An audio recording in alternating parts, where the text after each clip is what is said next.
Episode 313 of the TV Dudes, recorded December 23rd, 2020. Best of 2020, Part 1.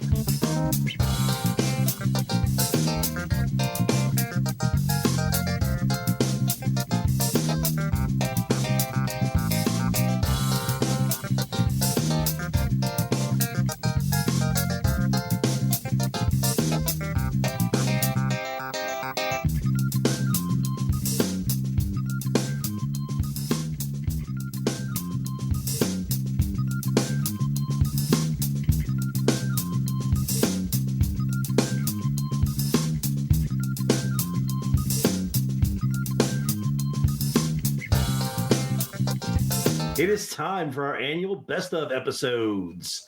We're going to count down our top 20 shows of the year, starting with this episode and the bottom half, and listing a few honorable mentions for each of us. But before we get to that, I'm Randy. I'm Kyle. I'm Les. And we're the TV Dudes. Yes, we are. Y'all, 2020 was not a great year in a lot of ways. I noticed. I noticed that. Yeah, but it was a good year to stay inside and watch TV. There was a lot of good TV. I don't know, Kyle, the power rankings, we watched like 160 shows, somewhere in that ballpark. Oh yeah, no, I think 161 was our final number there. No, we did not watch 160 full seasons of television. That would be crazy. A lot of those we did watch. when I did my count, I think I watched 80 full seasons of TV. Yeah, I'd say we also watched some shows that we did not discuss here, and at least I did, where I watched like full seasons or rewatched all of a show. Or that we didn't. Have you guys been getting blown up with all the stuff you missed? Like, I totally forgot about Kidding season 2. I totally missed Doctor Who this year. Yeah, I still a lot of stuff I would normally be watching. I still didn't finish watching Kidding season 1, and I haven't watched Doctor Who in years. So yeah, I've not seen. Everybody's been yelling at me about I May Destroy You. Mm-hmm. You did watch that, Kyle. So that was really good. Yeah, I need to finish it actually. Other than that, I think I mostly like people were like, "Oh, you didn't mention this," and I'm like, "No, I didn't want to watch that." We get the choice because we live in the golden age of TV, the golden age of TV. But before we get to our rankings, to do all of this, what we did is each of us submitted our top 20 to the Quizmaster of the TV Dudes, a mysterious man who lurks behind a curtain. And he put that all into a spreadsheet. And our top 20 we massaged a little bit based on a few things, like even if the ranking was a little bit lower, if 3 of us mentioned a show, even if one of us put in their 20 spot, that probably bumped it up a little bit. If 2 of us mentioned a show, it got bumped a little bit. There were about 4 or 5 shows that got a little nudge from that. But in general, we use the math. And the math, of course, takes us to the power ranking.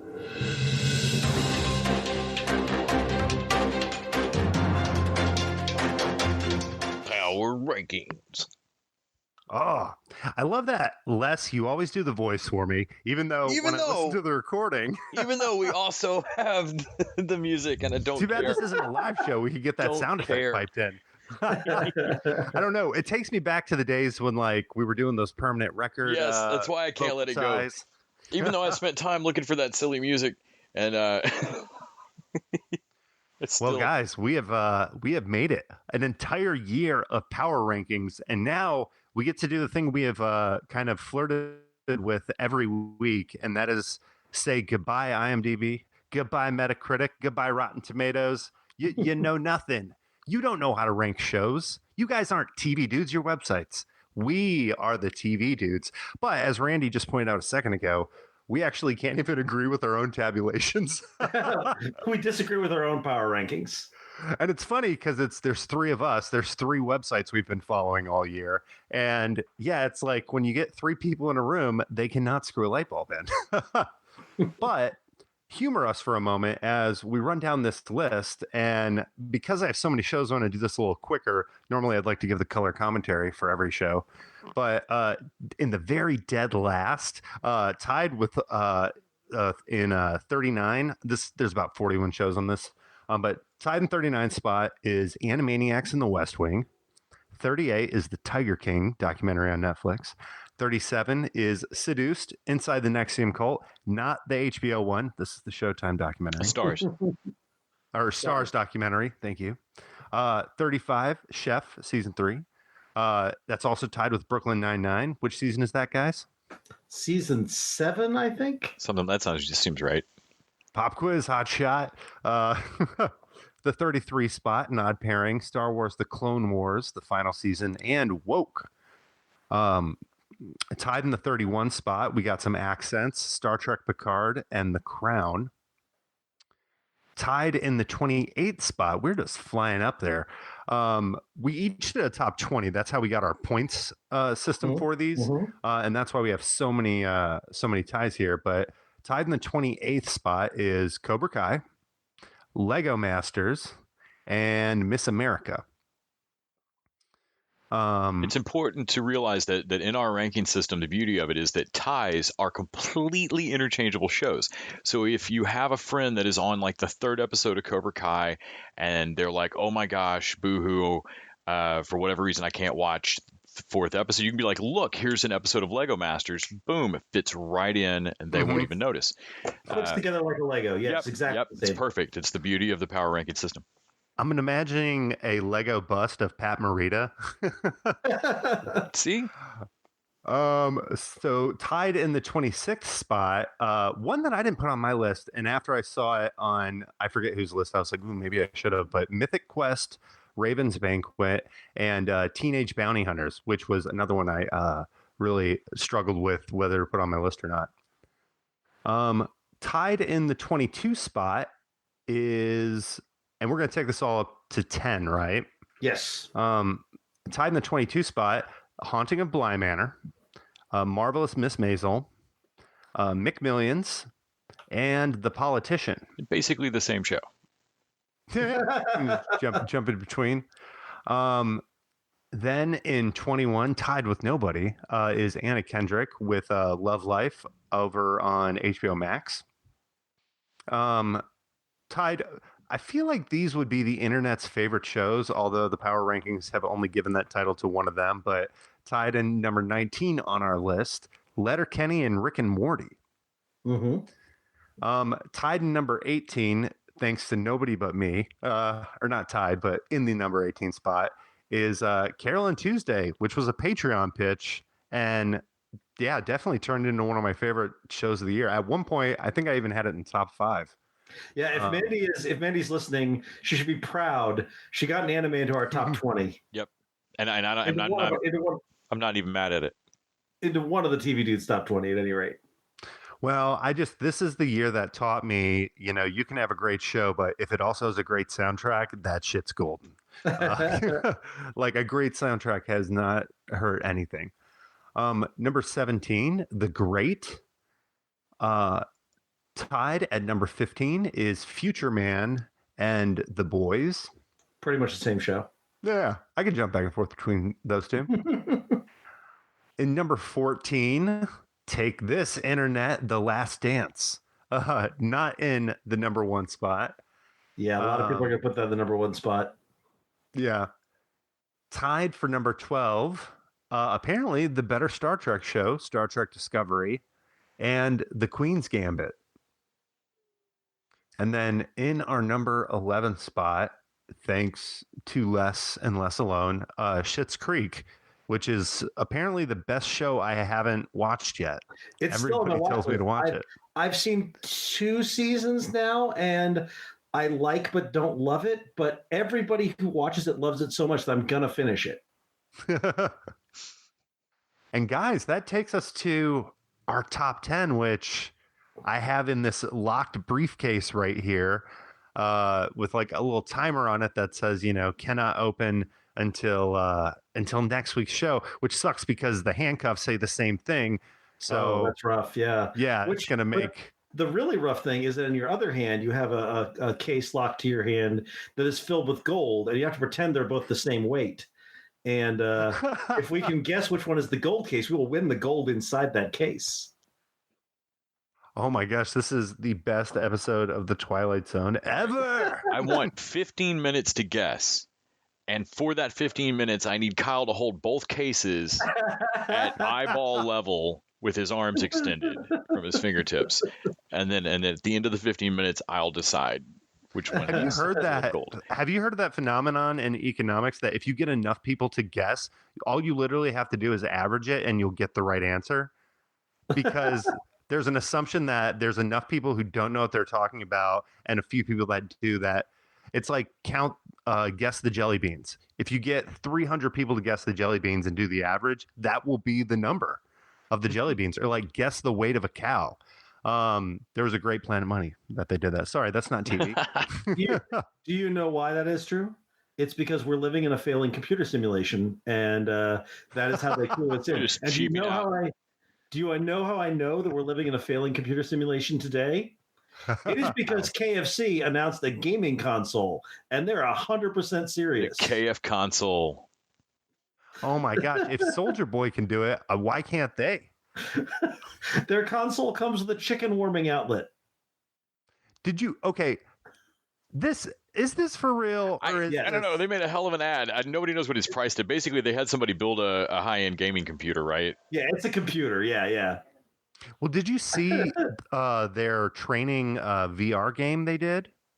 No, I did not. Oh my God. I'm showing you this after the show, but KFC did. It's a training tool, works with like Oculus, and essentially you learn how to make the chicken, but it's like Saw. The Colonel has trapped you and he's going to kill you if you don't do all this. And there's all this crazy Colonel Sanders meets Saw stuff everywhere. And it's like, you better fry that chicken or I'm going to fry you. That's amazing. Yeah. No, it sounds like I'm making it up, but this is completely legit. We're going to No, watch I can that. totally believe that KFC did this. Yes, absolutely. Yeah, KFC's marketing is on point. It's terrifying and weird, but it's on point. Yeah, Mountain Dew only wishes that they could have made the KF console commercial. I used to want to see cereal mascots fight. Now I just want to see like KFC and Arby's fight. Like whoever Arby's hat guy is, Pharrell versus the Colonel. Like I will, if I died and went to some kind of heaven that was just Reba McEntire as the Colonel, I could live with it. Yeah, that's all right. Yeah. All right. Just a reminder, you can support us by going over to patreon.com/tvdudes. Throw us a buck an episode.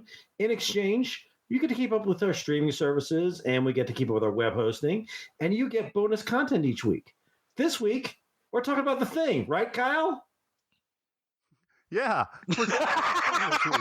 I 100% watched The Thing. I don't know what we're Stay tuned talking and about listen to this my week. very in-depth. Wait, what? I don't know what we're talking about this week. It is very clear to me that Kyle, once again, has not watched The Thing. Why would you say that? I'm being completely sincere right now. It's about Zero tells. the thing that happens. No, it's Christmas themed. It's got the snow motif. The dog gets does the dog gets shot? Yeah, I saw You that. would know if you'd watched The Thing, Kyle. I know about the dog. We'll get into the dog on Patreon this week. Yeah, we sure will. So yeah, we don't know what we talk about on Patreon. We'll figure that out in a little bit. But before we do the Patreon, we have to record the regular episode. And that is what we're doing right now because it is time to dive into the TV Dudes official top 20 of 2020. This is law, people. Once we're done here, nothing can be said. That is correct. So I we're didn't going want to do it. It's the power that is thrust upon us. I want to say before we get to any of this, by the way, as always, my list goes to like part 60. And any of those shows, I'm like, if someone said, should I watch this? I would say yes. Yeah, And it was agonizing for me to organize these at all. Let's be real. All of these shows are spectacular.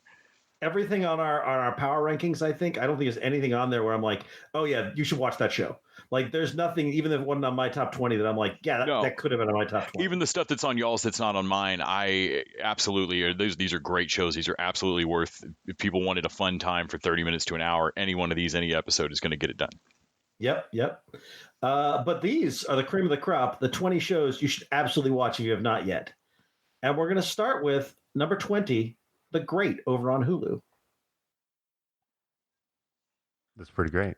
It is pretty great.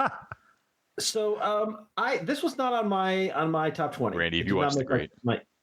I did watch The Great. Okay. I did not plug into it as much as the person I was watching it with because she's a history person and she loved it. I forget, was this on both y'all's lists? I feel like it was only on one list. Yeah, I actually did not leave room for both The Great and The Crown. I had to kill one of those darlings, and I killed The Great. Even though it was right up there fighting it. I did basically the opposite. So yeah.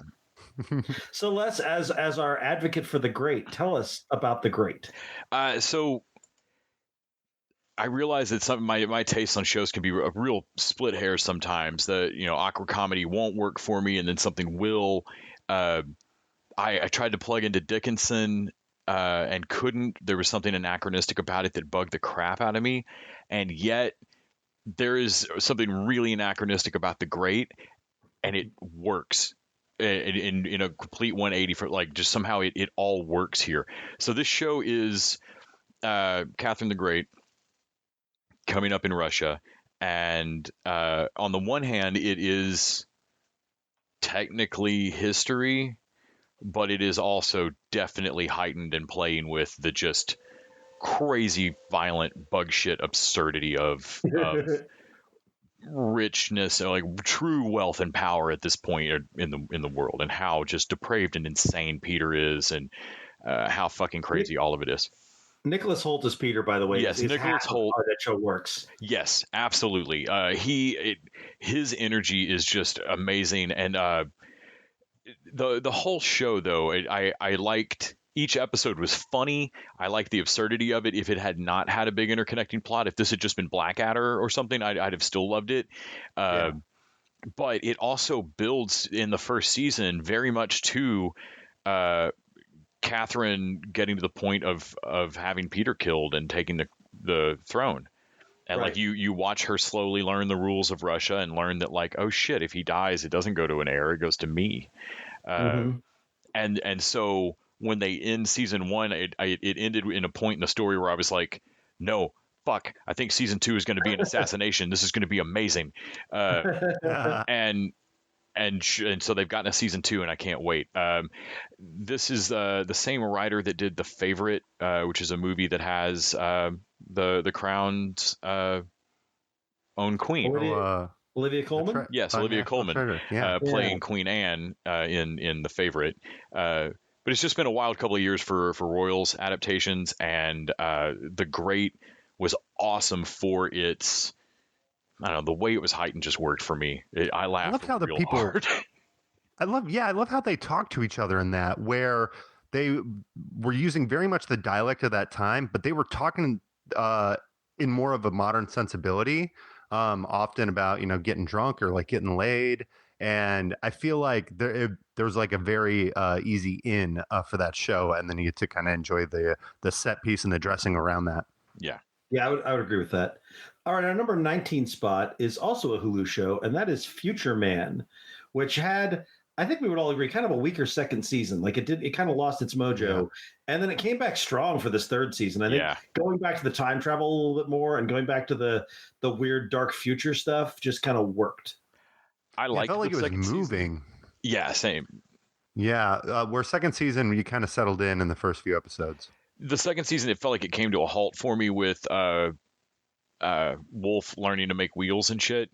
But then by the end of the third season, they had actually made use of that stuff, and I was kind of glad they laid the groundwork there, even though I don't necessarily want to go rewatch the second season right away.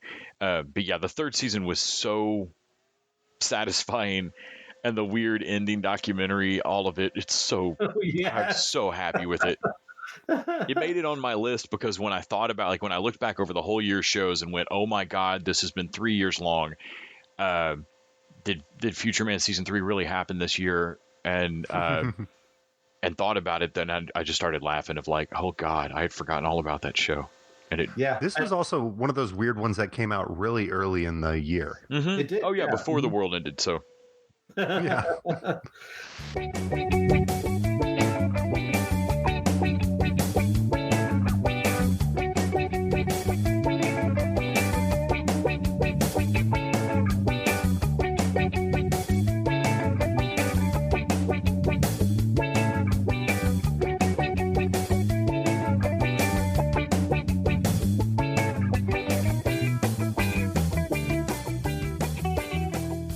Next up on the list, number 18, The Last Dance. Which, by the way, was this on your list? I think This was on my list. I think you brought it here Dance with your own hands, or did Les help? Oh no, this isn't on my list. This is just me, but it was brought number it in 4 on my list. with your own two hands, Kyle. Yeah, I did my own my giant wingspan. No, guys, I think about this show a lot because there's part of me that wonders, is it a great documentary or is it just the subject matter? Because all of the stuff that they're talking about is so iconic and so like a part of sports history. But like the way that they did it is it felt like a tournament fighter. Like I was watching a good Mortal Kombat movie, if there is such a thing, where it was just like one battle after another, or like Enter the Dragon, something like that, where you get to see essentially Michael Jordan's Bulls like win some, lose some until they get to that final season, The Last Dance. And yeah, I mean, everybody who is into it or familiar with it has just been blown away by it, including me. I know I'm in the minority on here, but the internet is definitely a big fan of this show. Talking about watching stuff that isn't on the list, and having watched a crazy amount of TV that is on the list, I realized that I've still not actually watched The Last Dance, but I have watched Taylor Swift's Miss Americana, as well as the folklore thing that just dropped on Disney Plus, as well as Beyonce's Black is King. I have not watched any of those, nor have I watched The Last Dance. The Last Dance is one of these things that, like, I have this feeling I enjoy it, even though the subject matter is not that interesting to me because everybody loves it.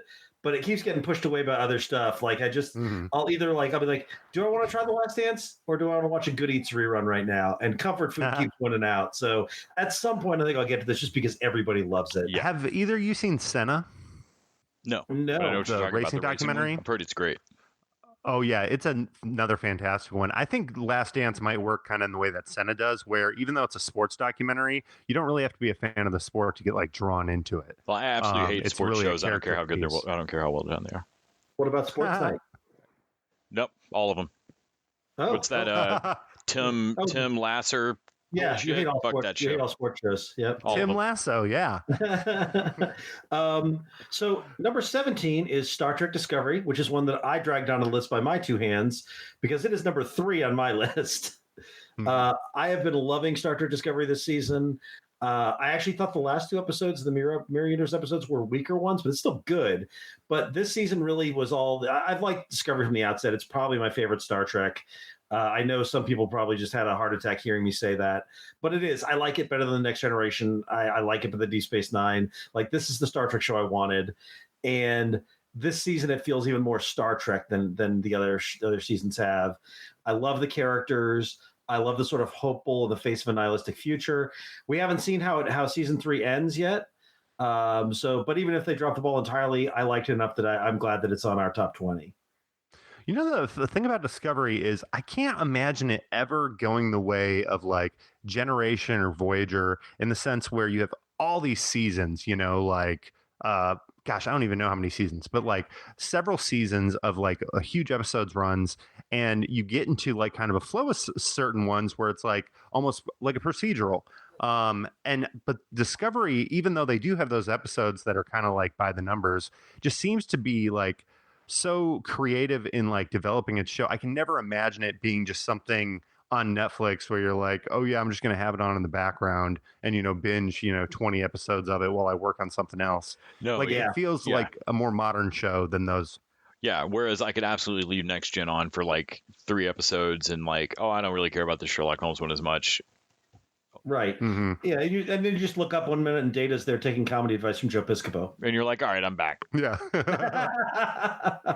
All right. Next up on the list, number 16, Schitt's Creek, which Les dragged onto this list with his 2 hands. Yeah, so I don't know if y'all have heard about this show. It should get more praise than, what am I talking about? It won like 8 jillion Emmys. It's a little show that could. So this is, sitcoms are always weird. I don't know what makes people plug into them and what doesn't. I feel bad every time somebody tells me about a sitcom they love, where I'm like, no, I watched the same thing you watched and it didn't hit me. And so like, I get people not plugging into Letterkenny or people not plugging into sitcoms that I love.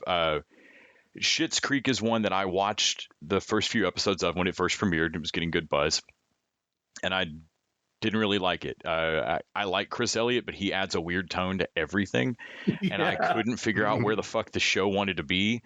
And it was like, is this going to be like increasingly poor decisions of Todd Margaret, where like this is too dark to be funny, but it's still kind of a compelling train wreck, or what? And I just really wasn't in the mood for that show. When I went back and finally settled into it and watched like pushed through several episodes, it turned into a Parks and Rec level enjoyment, where I like every character on the show. They all have a shtick. The way they interplay all very quickly piles up. And you watch things run over a long period of time. So stuff that happens with Stevie carries forward, and like a character that does something awkward that shows up later, like it happened. It's still awkward. And so the things start to build and pile up the more you learn these jokes. And so it very quickly, it absolutely fell into the same kind of loop I can watch of like, do you want to watch just a sitcom or something before, are you quite ready to go to bed yet? Or do we have 30 minutes before, do you want to watch something on TV? And it used to, I would throw on a Parks and Rec, but I've watched all of those like 5 times. Letterkenny, same. I've gone through as many seasons of Roseanne as I could stand to before they got real weird. And then, Schitt's Creek is spectacular. Hey, real quick. Oh, go ahead. Yeah. Sorry, Todd Margaret poll. Good on you for that. It reminded me before Arrested Development went and like ran all their seasons out. I had this like Arrested Development extended universe that was Todd Margaret, Veep, and Archer. All right. And if I was still keeping that up today, I realized Ozark would now be included in that. It's interesting. Schitt's Creek is one of these things. Again, I started watching it because everybody I know started talking about how great it was, and it's usually it's also like all my queer friends and my sensitive friends and people who I'm like, you like a show about rich people it does not seem like a show they would like. And as I watch it, I'm like, okay, I can start to see where this gets. But I didn't realize until very recently, like I think today I learned that the creators of the show are Eugene Levy and his son, Dan Levy, who plays the David Rose, who I love that actor, and I just realized that I had no idea this was like a family project that was created. But I love the entire cast. Catherine O'Hara is amazing. Twyla that owns the restaurant or works at the restaurant. She's my God, she's Sarah Levy. She's the other Levy. So this really is like a little like get together as a family and put on a show. And the person that walks away with it most often for me is the actress that plays Alexis Rose, Annie Murphy. Yeah, yes. It is amazing. Like between her and Moira, like their cadence of speech on everything is just makes anything funny. Well, there's something to playing unlikable characters and making them likable and sympathetic that everyone in this cast is good at. And I'll say this: while I'm not plugged into the point where like I want to finish it. I know that by the end, I think it's going to get me because I keep going back to some moments. I keep going back to like Catherine O'Hara's character teaching her son how to cook, and she doesn't know how to cook. And the bit with the whole fold in the cheese, oh God, cracks me up. Like I'm still thinking. I go back to it, and it makes me laugh. And I'm like, man, in watching that scene, I didn't plug in and go like I wasn't like dying laughing watching it, but I think about it. And I think about how funny it is. Eventually, as the town starts to expand, the guy that is the minister on Perfect Harmony, he turns up as he's both like the town's only real estate broker. But he's also the only wedding photographer and the only landlord of a boarding house and the only and 3 other things. And so and then the way the show handles relationships is a huge part of the growth for each character. David is bisexual, but ends up in a relationship with a man, Patrick, and their relationship is really well handled. And then Alexis ends up in a relationship off and on with this just like human puppy dog of a character, and like Ted is so nice that you watch like this just vapid like socialite learn to be a person while just being oblivious. Ted, like Ted Lamppost. Yes. Ted Lamppost. So number 15 on the list is one that I believe Les and I had in our list, but Kyle did not. Kyle. And that is The Haunting of Bly Manor, which is technically the second season of Haunting of Hill House.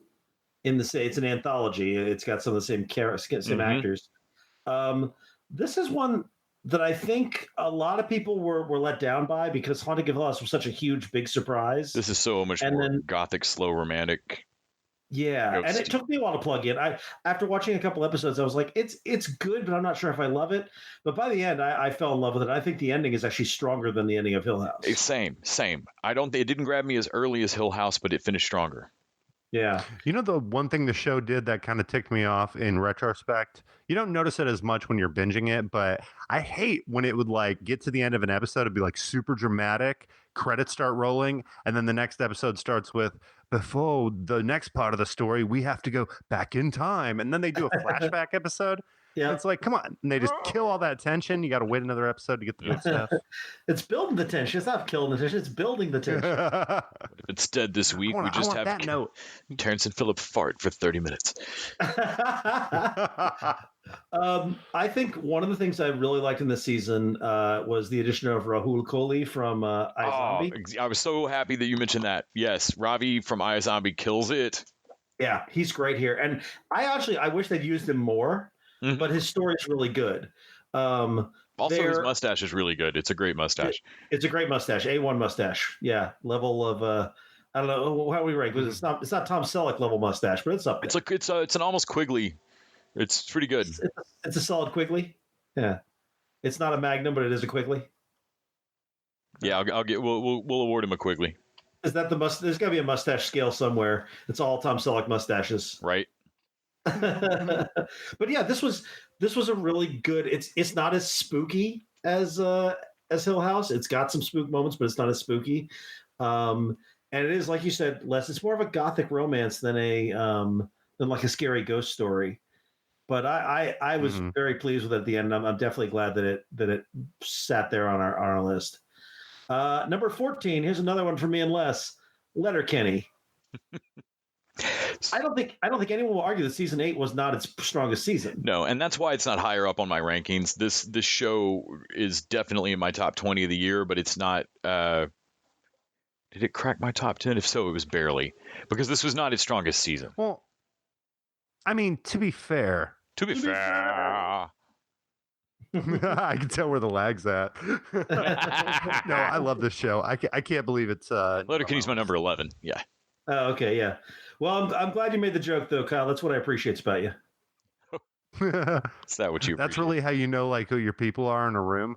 Yeah, if you start making Letterkenny references and people start finding the other ones, yeah. That's what Letterkenny is, the series of running jokes that keeps going on. But season 8, they did sort of deepen the character stories a little bit. They went into the I'm blanking on the name for it, but the infidelity. That sort of struck at Wayne's relationship because they had married him off, and then in the tail end of season 7 they reveal a big infidelity, and this is all about infidelity, and it's the same thing comes with Katie's relationship with the new guy, who I love that story, and I love the way it goes where Wayne hates him, everybody else likes him, and Wayne proves out correctly. Yeah.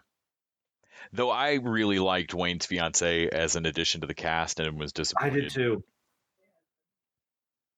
I had the same reaction. I think it was sad to squander the character on that story. I liked her as a.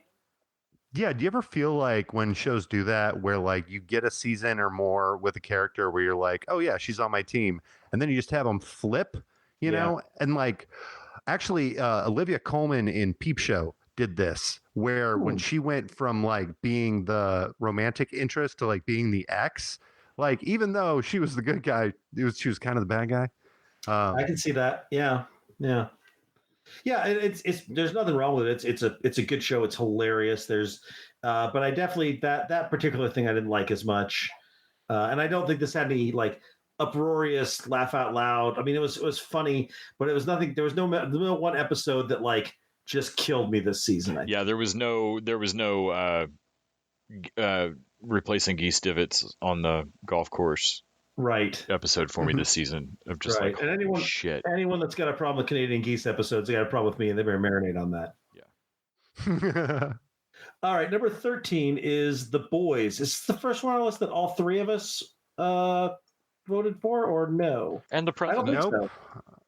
I'm out again. so. One Kyle's of you out guys again. had it I'm high sorry, on your Obama. list, and one had it low on the list. That's right. This gets extra points because Obama had it on his list. For real? For real. Wow. This is on Obama's list. Yeah. Oh, do you think it's because he's like in with Amazon now selling audiobooks and stuff? So he's like, oh yeah, I love this and Jack Reacher and have you guys seen Mozart in the Jungle season 1? Yeah, the idea of Obama shilling for Mozart in the Jungle is hilarious.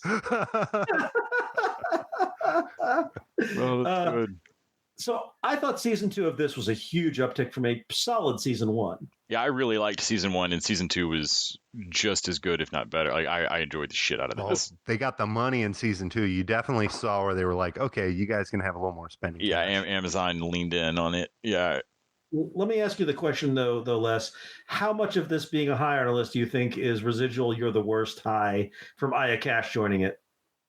I mean, I do wish she weren't playing the character that she is, but damn, it's a cool arc, and She's great in it. and she's great great, at all. and the way it ends is really fucking satisfying. It really is, yes. Even though I'm sure the world's not fixed there. I mean, that No. stinger's terrible, but Yeah. I mean, Yeah, man, Giancarlo Esposito is like killing his bad guys here. He's in this. He's in The Mandalorian. he's an amazing in- villain and everything. Yeah. He's in He's Jet. in Disney Gallery, The Mandalorian, which of course Power Rankings puts him number 3 spot, I think.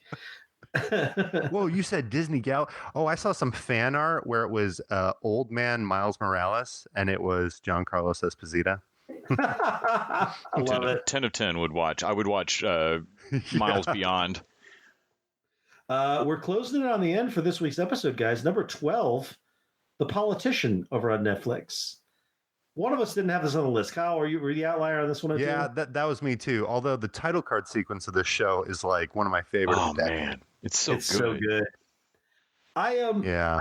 This is a Ryan Murphy show, and that Ryan Murphy's hit and miss, but I feel like this is really good. I think a lot of it is the cast, is a lot of work, but I love a good manipulative high school politics show. And I thought that the addition of Judith Light in this season and Bette Midler like veteran New York politicians was so good. I liked that this season, and this could have gone either way. I felt like this season put the main kid more to the background a little and showed me his supporting players more. And I loved seeing more of the weirdo kids that were his high school, like the team around his campaign staff in high school that were just as obsessive, if not more than him. But we're even weirder because this is even less high school. And like, he's at least the figurehead in your popularity contest. Yeah. You were the stats weirdos. And like watching them in season 2 was really enjoyable. Shows like this are where Ryan Murphy's quirks really, really work. It's like Tarantino should do 70s crime. I don't really want to see Tarantino's Star Trek because it's going to sound like 70s crime. And in the same way that like there's things Ryan Murphy does sometimes where I'm like, wow, I didn't want to see you do Cuckoo's Nest. But damn, did I want to see you do this? Yeah, I think you're right. I'm super happy about this. I'm glad that it's coming back for more. Also, Gwyneth Paltrow's president in this world. Oh my God, yes, that subplot is so nuts. For all of her other goopy sins, this is maybe the best Gwyneth Paltrow role that has ever been. She's fantastic in this. She's really good in this. She's like this believable, likable mom who's also crazy Gwyneth Paltrow hippie. I mean, she's great in this. Final show of the week, number 11, Umbrella Academy. Another season 2, another jump up in quality season 2, I think. And I thought season 1 was great. Yes. Oh, I agree. This wasn't on my list again. This was another one where you guys outranked me. But no, this was I definitely enjoyed the first season a ton and felt that not only was this kind of a stronger season, kind of like with The Boys, you got to see more money put into the production value. I felt like there were some things this season that were a bit more clever, but this goes a long way with me. The ending was so much more satisfying. And both seasons had cliffhanger endings, but the season 2 ending was so much more satisfying. Not to say that the season 1 ending was bad, but it's just like some shows really make you want that second season, and Umbrella Academy was one of those. I mean, like, I really wanted the second, but you're right, Kyle. Like, the first one ended, and I was like, I'm a time travel nerd. I want your second season now. But the second season ended, and I'm seriously like, I will stab a motherfucker if it means getting that season sooner. I so want to see the Sparrow Academy so bad.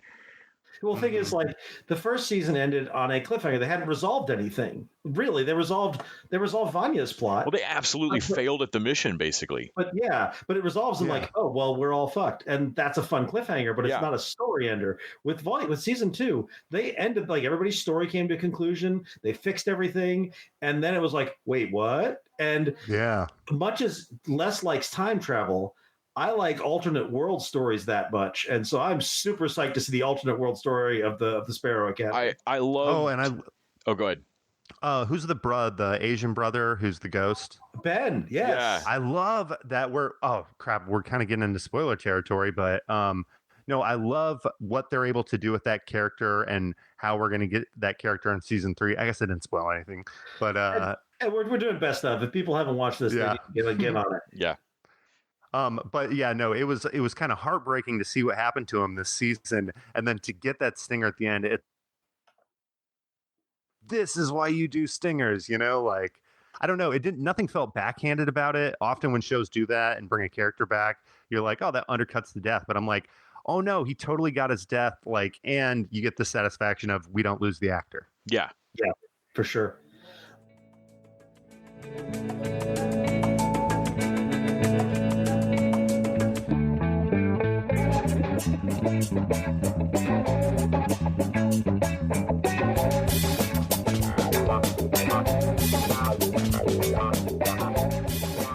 All right, guys. So that wraps up our 20 through 11. Did we want to do a couple of honorable mentions? Yeah. So we each had a few things that, like, didn't make the top 20, but would have made our personal top 20s. And Kyle had more than most. He had a bunch of stuff that did not make the cut. People pulling rank, man. If I've been doing TV dude since 1903, I'd be pulling rank too. So Kyle, you were going to talk about the documentary shows or the reality shows that didn't make your cut. Because if you look at my list, it's full of that kind of stuff. I know it's not really a documentary, but the West Wing special, that was number 20 on my list. Really enjoyed that. Kind of the documentary that everybody was talking about, Tiger King. It's kind of hard to talk about 2020 and not talk about the experience of watching that show. Yep. It's interesting. Tiger King would have been high on my list early in the year, and it just kind of kept slipping down because it was very memorable, and like it was the experience we all needed at the beginning of the pandemic. But as the pandemic went on, we just needed escapism and stuff a little more. I feel like it's very 2020. Like, it's the murder hornets of the year. Like no, that shit was crazy when I heard about it. But also, and there's also something about, like, you would. I mean, I know Ted Lasso made a lot of our lists, and we'll talk about it at some future point. But definitely know Ted Lasso's on the top 10, right? But I feel like Ted Lasso's the coach that we needed, and Tiger King is the coach that we got. Yeah. But what else is on the list, Kyle? So sticking with the documentary, Cheat Meat Thursday. Seduced Inside Nexium Cult over on Stars. Again, I started with the I can't even think of the name of the HBO one. The Vow. Yeah. I started with The Vow, and I got the entire season of The Vow in the first episode of Seduced. And it is the thing that makes this one so much better is this isn't a story that you want to hang out in. Like 4 episodes, get out of there. It's interesting, but like every time I watch an episode, I went to bed thinking about this stuff. Like I would always like in my dream, I would always be in a sex cult, but I wouldn't have had any sex. I'd just be like in trouble for like having been Keith Raniere sex. And it's like, no, that wasn't me. I swear I didn't do it. And they're like, no, in the dream you did it, man. You're coming with us. You're going to jail. It's like, I didn't even get any of the sex. This reminds me of, remember the Fire Festival documentaries, the dueling Fire Festival documentaries? Yeah. One was on Netflix, one was on Hulu, and they were both fine. But the one on Netflix was demonstrably better. And I feel like Seduced is that. Sticking with the documentaries, actually, I'm glad I'm mentioning this because when I was doing my list for the end of the year, there was tons of food documentaries this year. And I found myself trying to pick my favorite of those, and I fell back to Chef Season 3, which every season's been like really consistent and really good. And not to say that any of those other shows aren't great, but I just felt like this is just a great example of everything I like in those types of documentary travel food shows. Yeah, Chef Show is great. There's a few others, Ugly Delicious, the Padma one, and the Maya Rudolph Taste one. the The Eaters Nation, Guide, like, and Yeah, that was really good. those are all on like far down on my list. Like I liked all of them. I would recommend it to people liking foodie travel shows. But Chef Show has a level it's better. It's more fun, and the food always looks great. Again, it wouldn't be 2020 without those food documentaries. Yep. Just like it wouldn't be 2020 without Lego Masters, which I not only had fun watching this, I had fun watching it with you guys, because I know you don't normally get in on this type of thing. Yeah. But the fact that we were all watching week to week, like it reminded me of TV before the internet, before Hulu, when, this is how we used to do it. Yeah, this one has a special place in my heart because there are 2 TV shows not on YouTube that my son watches with me. One of them is The Mandalorian, and the other one is Lego Masters. We watched it every week together. Nice. Oh gosh, I hope they come back for a season 2. I can't see them not. Yeah, I feel like the show's going to inspire so many people to get into this who maybe were in adjacent arts, or maybe had never tried it and have a talent for it. Honestly, it's just the Legos. It's probably just part of my Legos marketing budget. That's what. How would they not line item for this? I mean, come on, guys. I like the format, everything. It was great. I like I follow those Lego nerds on the master builders now. They're amazing. Yeah, and they jump on live stream all the time and are just like in their studio building something, Facebook Live or Instagram Live. Crazy professional Lego builders, There's one more. Yeah, one last one, and this is definitely not the highest documentary on my list, not even the last documentary on my list, but or the last second to last. But McMillions was another one of those documentary events of 2020 that you just couldn't believe that story was something you'd never heard about before. And then each week they would pull back another layer, and it's like, no way. Agent Drunk History. No way. Agent Drunk History. Oh, yeah. Love that dude. Man, just everything about this story, I feel like they didn't have a weak episode. You even get to the end and you find out, oh my gosh, people who are related to one of the guys who actually perpetrated this, they're just sitting there talking. They're really fun characters. And then the last episode, it's like, oh yeah, and our son works at McDonald's. And they pull up the hat. Their son actually works at they pull him in and he's in his uniform. Yeah. So it's like, McDonald's has given a lot to our family. Les, you've got a few on yours. There's one that's coming back, one that was a miniseries, one that was a big return, and one that is one of our heartbreaking cancellations. Yes. Do you have this list in front of you? I don't. Okay. So I'm going to give it to you, and you just run with it. All right. Animaniacs 2020. So this basically made my list because in a time of remakes and reboots and everything else, I felt like they just almost nailed this one. They did. The new characters don't work for me, but let's be real, the non-Warner characters other than Pinky and the Brain in the original didn't. I don't give a shit about Max I don't even honestly remember the dog's name. Feathers. Yeah, I don't care. Slappy the squirrel don't give a shit. Not why I was watching the show in the first place. So it was fine with me that there were a few bits. Overall, I loved it. I loved the Animaniacs reboot and was very, very happy they dropped them all at once. That was a very pleasant distraction. Yeah, it was. I saved some of those for Saturday mornings and did it old school. I Randy binged through it all really quick, and I was like, no, pacing myself. Yeah, me and my kids watched that over the course of a weekend. They had both watched some of it because I had DVDs of the old stuff, so they were into it. Yeah, now I want Freakazoid. And there was Woke, which, by the way, it's crazy to me this not make my top 20. That tells you how good a year this was. Woke was great. Woke is, it was timely. It was funny. It reminded me of another one that made my top list, Dave. This was just a really great sitcom by a cartoonist that we all like. but the supporting cast for Woke were fucking amazing. His roommates and friends and shit that were around him during this whole journey really made this show. And like the more I looked back at just there's so many funny bits. The threesome episode is not only was that just a good episode, but like it was the point in the show where all of those supporting characters like had a reason to be in the same episode together. Man, I love it. Like they earned it, and that it was a really good episode. It's so good. Yeah, so I would Woke is just spectacular, and nobody's wasting their time watching that. And it's getting a season 2, which is great. Then you had Miss America over on Hulu, FX by way of Hulu. This one made my list because I mean, in a year of exceptionally done television, like okay, you're all spectacularly done. This one surprised me. I watched the trailer for it and went, "Oh no, that looks magnificent!" And I will be so angry watching a history of Phyllis Schlafly that I'm going to break my TV. And this show did something remarkable in that it gave me a history of a woman that I fucking hate in a way that I was fascinated by and not rooting for her, but I couldn't look away from her orbit of all the shit happening around her. I loved the castings for Steinem and all. Like it was just absolutely great. I think that's what did it. Rose Byrne, you got Rose Byrne in there. You've got character actress Margot Martindale. You got Uzo Adobo. Like, there's all these characters. Really, anything you put Margot Martindale in, I'm going to watch some of.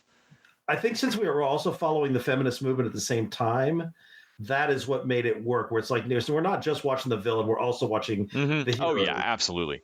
I jumped off of this show and watched documentaries between episodes. I can't speak highly enough about how entertaining and I feel educational this was. I totally agree. And then this was the heartbreaker. Teenage Bounty Hunter Season 1, which has a cliffhanger ending that will never be resolved. Yeah. Wait, they got canceled? Yeah. I can't believe this is going to get another season. I was like, those girls are going to age out of those roles really quick, too. It's so, well, one of them. Oh, yeah. Yeah, one of them is like already 25, one of them's like 16. But the 25-year-old looks younger. Yeah, I know. This show surprised the crap out of me. Like all of my ones that make my list are just ones that I was gobsmacked by. I really hadn't heard shit about this show. We sat down to watch it because it was on the list and binged it in. I think we just started it too late to finish it that night, but watched it in like 2 days. It's so good. Plus, it's got Dwayne Wayne from Different World in it, and he just owns. Yeah. It was a great binge. This was one of my most pleasant surprises, and I laughed really so mad. hard at so many points. It was just right up my alley. It is my second most disappointing cancellation. The other one we will talk about when we get to our top 10. Yep, same. That cliffhanger ending, come to think about it, even though it does leave it at that point, I feel like it gives you kind of this like cathartic go look back at the rest of the season to see if you can pick up on it. It works as like a movie ending, but I want to see what happens next. I do want to mention one more. I watched. I did an interview with the creators of this as well, which is why I sat down to watch it. But there's a show on Amazon. It came out on Amazon this year, but it was made in 2013, 2014.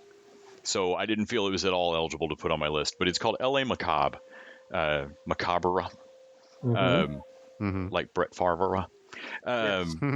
So it's the first season is a series of 9-minute webisodes that are strung together into you watch them like a regular TV season, but it's going to go by real fast, and it feels very found footage. And then in season 2 they drop the found footage bit, and it just becomes regular 30-minute episodes. But it's two guys doing a show, like a web series about creepy places around LA, and they start looking into a Manson family ripoff cult that is defunct, only to find out that it is not defunct and it does not enjoy being looked into.